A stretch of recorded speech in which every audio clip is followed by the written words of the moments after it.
Wow movies Tamil சேனல்ல இருந்து நான் அபிராமி ஆனந்தன். இன்னைக்கு நான் புதுசா வந்திருக்கக்கூடிய 3 த்ரில்லர் படங்கள், 2 த்ரில்லர் வெப் சீரிஸை கொண்டு வந்திருக்கேன்.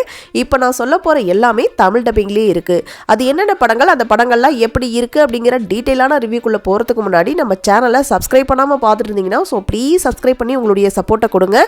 இந்த வீடியோ உங்களுக்கு பிடிச்சிருந்துச்சுன்னா லைக் பண்ணுங்க, ஷேர் பண்ணுங்க, கமெண்ட் பண்ணுங்க. சரி, இப்போ வாங்க நம்ம வீடியோக்குள்ள போகலாம். இப்போ நம்ம ஃபர்ஸ்ட்டாக பார்க்க போகிற படம் இந்த வாரம் ஓடிடியில் ரிலீஸ் ஆன தமிழ் படமான ட்ரெண்டிங் அப்படிங்கிற ஒரு த்ரில்லர் படம். இந்த படத்துடைய ஒன்லைன் ஸ்டோரி என்னன்னா, நம்ம படத்துடைய ஹீரோவும் ஹீரோயினும் ஹஸ்பண்ட் ஒய்ஃபாக இருக்காங்க. இவங்களுக்கு கல்யாணமான நாள்லேருந்து குழந்தை வேற இல்லை. இவங்களுடைய மெயினான வேலை என்ன அப்படின்னு பார்த்தீங்கன்னா, ஒரு யூடியூப் சேனல் வச்சு நடத்திட்டு இருக்காங்க. கிட்டத்தட்ட 2 மில்லியனுக்கு மேலே சப்ஸ்கிரைபர் இருக்காங்க. ஒரு கட்டத்தில் வியூலாம் பெருசாக போகிறது இல்லை. அந்த நேரம் பார்த்து சில காரணங்களால் அவங்களுடைய யூடியூப் சேனல் டெலிட் பண்ணப்படுது. அதுக்கப்புறம் அவங்களுடைய ஃபினான்ஷியல் சுச்சுவேஷனுக்காக என்ன பண்ணுறது அப்படின்னு தெரியல. ஏன்னா இந்த யூடியூப் சேனலை வச்சு தான் அவங்க ஒரு பெரிய வீடியோ வாங்கியிருப்பாங்க. அந்த வீட்டுக்கு இஎம்ஐலாம் கட்டணும், வீட்டு செலவு வேற இருக்குது. கிட்டத்தட்ட ஒரு 15 லட்ச ரூபா அவங்களுக்கு தேவைப்படக்கூடிய ஒரு சூழ்நிலை இருக்குது. அந்த நேரத்தில் ஒரு வித்தியாசமான ஒரு நபர் வந்து ஒரு ப்ரைவேட் நம்பர்லேருந்து இவங்களுக்கு ஒரு கால் பண்ணுறாங்க. அவங்க கால் பண்ணி என்ன சொல்கிறாங்கன்னா, நாங்கள் ஒரு ரியாலிட்டி ஷோ நடத்துகிறோம், அந்த ஷோவில் நீங்கள் கலந்துக்கிட்டு ஒரு 4 ரவுண்டை நீங்கள் வின் பண்ணிட்டீங்க அப்படின்னு சொன்னால் கிட்டத்தட்ட உங்களுக்கு 2 கோடி ரூபா பணம் கொடுப்போம் அப்படின்னு சொல்கிறாங்க. இதை கேட்டு ஹீரோவும் ஹீரோயினும் அந்த கேமை விளையாட ஆரம்பிக்கிறாங்க. அதுக்கப்புறம் என்னென்ன மாதிரியான பிரச்சனைகளை இவங்க சந்திக்கிறாங்க அப்படிங்கிறது தான் இந்த படத்துடைய மீதி கதை. இந்த படத்தை அறிமுக இயக்குனரான சிவராஜ் தான் டைரக்ட் பண்ணியிருக்காரு. இந்த படத்துடைய பாசிட்டிவ் அப்படின்னா, ஹீரோவா நடிச்சிருந்த கலையரசனுடைய ஆக்டிங்கா இருக்கட்டும், இல்ல ஹீரோயினா நடிச்சிருந்த பிரியாலயாவுடைய ஆக்டிங்கா இருக்கட்டும், 2 பேர்த்துடைய ஆக்டிங்கும் சூப்பரா இருந்துச்சு. ஸ்கிரீன்ல 95% இவங்க தான் தெரிவாங்க. ஆனா எந்த இடத்துலயும் பெருசா சலிப்பு தட்டவே இல்லை. அந்த அளவுக்கு சூப்பராகவே நடிச்சிருக்காங்க. ரெண்டாவது, படத்துடைய ஸ்கிரீன் பிளேவும் அந்த அளவுக்கு சுவாரஸ்யமா, பெருசா போர் அடிக்காத அளவுக்கு என்கேஜிங்காகவே கொண்டு போயிருந்தாங்க. அதில் குறிப்பிட்டு சொல்லணும் அப்படின்னா, ஃபர்ஸ்ட் ஹாஃப்லாம் நல்லா த்ரில்லிங்காக அடுத்து என்ன நடக்க போகுது அப்படிங்கிற ஒரு பரபரப்போடையே கொண்டு போயிருந்தாங்க. இந்த படம் பார்த்தீங்கன்னா டெக்னிக்கலாக நல்ல ஒரு ஸ்ட்ராங்கான படம் தான். சினிமோட்டோகிராஃபியாக இருக்கட்டும், இல்லை பேக்ரவுண்ட் மியூசிக்காக இருக்கட்டும், இந்த கதைக்கு எவ்வளோ தேவையோ அதுக்கேற்ற மாதிரி கொடுத்துருக்காங்க. இந்த படத்துடைய கிளைமேக்ஸில் ஒரு ட்விஸ்ட் வரும். அது எதிர்பார்க்காத அளவுக்கு இருந்துச்சு. ஹீரோ ஹீரோயினுக்கு நடுவில் வரக்கூடிய அந்த சின்ன சின்ன சண்டை காட்சிகளாக இருக்கட்டும், இல்லை சில எமோஷனல் காட்சிகளாக இருக்கட்டும், ரெண்டுமே நல்லாவே இருந்துச்சு. இந்த படத்தில் எனக்கு நெகட்டிவாக பட்ட ஒரு விஷயம் என்ன அப்படின்னா, படத்துடைய டியூரேஷன் கிட்டத்தட்ட 2.5 மணி நேரம் ஓடுது. குறிப்பிட்டு சொல்லணும் அப்படின்னா, செகண்ட் ஹாஃப்லலாம் கொஞ்சம் லேகிங்காகவே இருந்துச்சு. இந்த படத்துடைய டியூரேஷனை கொஞ்சம் கட் பண்ணி ஒரு 2 ஹவர்ஸ் படமாக கொடுத்துருந்தாங்க அப்படின்னா இன்னும் சூப்பராகவே இருந்திருக்கும். பட் ஓவராலாக பார்த்தீங்கன்னா ஓரளவுக்கு இந்த படம் நல்லா தான் இருக்கும். கண்டிப்பாக ஒன் டைம் பார்க்கலாம். இந்த படத்தை நீங்கள் பார்க்கணும் அப்படின்னு நினச்சிங்கன்னா சன்நெக்ஸ் ஓடிடியில் அவைலபிளாக இருக்குது. அடல்ட் கண்டென்ட்லாம் இல்லை, நீங்கள் தாராளமாக ஃபேமிலியோடையே பார்க்கலாம். இப்போ நம்ம ரெண்டாவதாக பார்க்க போகிறது ஒரு தெலுங்கு வெப் சீரியஸான அரேபிய கடலு அப்படிங்கிற ஒரு சர்வைவல் த்ரில்லர் வெப் சீரிஸ். இந்த வெப் சீரிஸில் டோட்டலாக 8 எபிசோட் இருக்குது. ஒவ்வொரு எபிசோடும் 35 மினிட்ஸ்லேருந்து 40 மினிட்ஸ் வரைக்கும் ரன் ஆகுது. ஒரு மீடியம் சைஸ் வெப் சீரிஸ். இந்த வெப் சீரிஸுடைய ஆன்லைன் ஸ்டோரி என்னன்னா, நம்ம வெப் சீரிஸுடைய ஹீரோ ஒரு மீனவ கிராமத்தில் வாழ்ந்துட்டு இருக்காரு. அதே கிராமத்துக்கு பக்கத்துலேயே இன்னொரு கிராமம் இருக்குது. 2 கிராமத்துக்கும் நடுவில் சுத்தமாக ஆகவே ஆகாது. அந்த கிராமத்தில் இருக்கக்கூடிய ஒரு பொண்ணை தான் நம்ம ஹீரோ லவ் பண்ணிட்டு இருக்காரு சின்ன வயசுல இருந்தே. ஆனால் இந்த ஒரு விஷயம் தெரிஞ்சு அந்த பொண்ணுடைய பேரண்ட்ஸ் வந்து இதுக்கு அகைன்ஸ்டாக நிற்கிறாங்க. இந்த 2 கிராமத்துலேயும் காமனாக இருக்கக்கூடிய ஒரு பிரச்சனை அப்படின்னா வருமான பிரச்சனை தான். ஏன்னா 2 கிராமமுமே இந்த ஒரு விஷயத்தினால பாதிக்கப்பட்டு இருக்காங்க. அவங்க கிராமத்துக்குள்ளே மீன் பிடிக்கக்கூடிய வேலையை அவங்களால செய்ய முடியல. சில காரணங்களால் அவங்க குஜராத்துக்கு போய் அங்கே போய் மீன் பிடிக்கக்கூடிய வேலைகளை செஞ்சு அதனால் வரக்கூடிய வருமானத்தை வச்சு தான் ஃபேமிலியவே ரன் பண்ணிட்டு இருக்காங்க.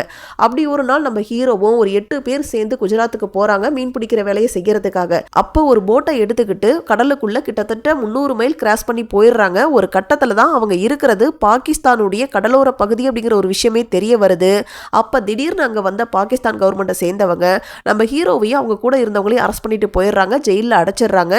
இப்படி அங்கே மாட்டிக்கிட்ட நம்ம ஹீரோவும் அவங்களுடைய ஃப்ரெண்ட்ஸும் மீட்கப்பட்டாங்களா இல்லையா அப்படிங்கிறது தான் இந்த வெப் சீரிஸுடைய மீதி கதை.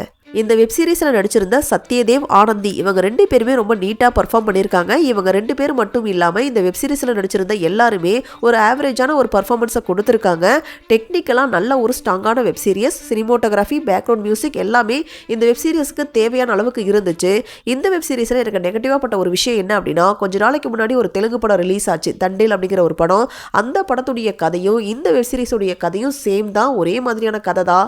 அந்த படமே கிட்டத்தட்ட பார்த்தீங்கன்னா 2018 வருஷம் ஆந்திர மாநிலத்தில் நடந்த, அதாவது அங்கே இருந்த மீனவர்கள் பாகிஸ்தானில் மாட்டிக்கிட்டாங்க, அந்த ஒரு உண்மை சம்பவத்தை மையமாக வச்சு தான் எடுத்திருப்பாங்க. அதே விஷயத்தை தான் இவங்க வெப் சீரிஸாக எடுத்திருக்காங்க. ஒருவேளை நீங்கள் அந்த படத்தை பார்க்காம இந்த வெப் சீரிஸை பார்த்தீங்க அப்படின்னா கண்டிப்பாக ஓரளவுக்கு சுவாரஸ்யமாக இருக்கும்.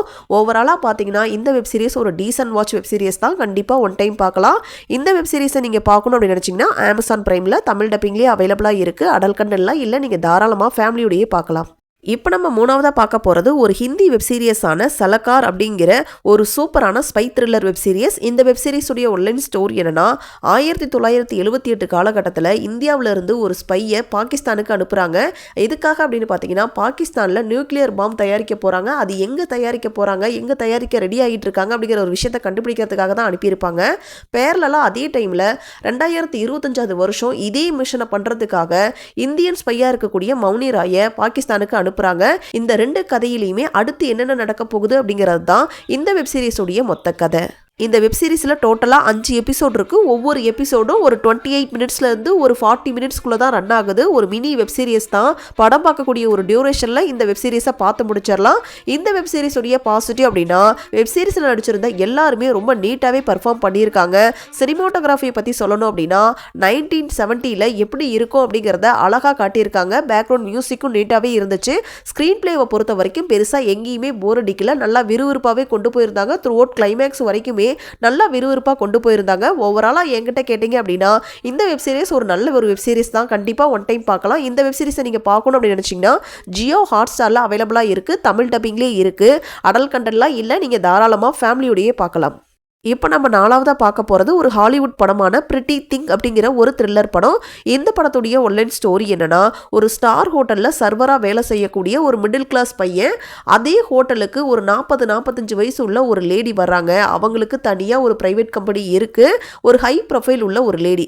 அவங்களுக்கும் அந்த பையனுக்கும் நடுவில் ஒரு இல்லீகல் ரிலேஷன்ஷிப் ஸ்டார்ட் ஆகுது. ஒரு கட்டத்தில் அந்த லேடி வந்து, நான் பாரிஸ்க்கு டூருக்கு போகிறேன், என் கூட வான்னு சொல்லி அந்த பையனை கூட்டிகிட்டு போகிறாங்க.